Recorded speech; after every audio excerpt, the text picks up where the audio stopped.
Hey guys, what's happened? I had to turn on game mode on iPhone. So if you updated your iPhone to the iOS 18 version, you're gonna be able to just automatically play the game and you're gonna be automatically switched to a game mode. But if you haven't received that yet, don't worry. You can just go out to the settings and turn it on manually. Okay?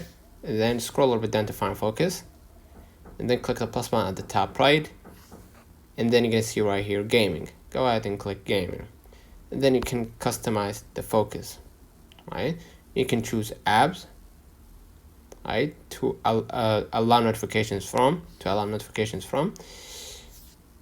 and choose people to allow notifications from, right, and then simply you're gonna be able to turn it on like immediately once you switch it on. Right, so I'm gonna swipe down to my control center. I'm gonna click do not disturb mode, and I'm gonna select gaming. And basically, now I'm in the gaming mode. Let me know in the comments if this video helped you. Don't forget to like and subscribe, turn on the notification bell to receive every video we upload. Thank you for watching.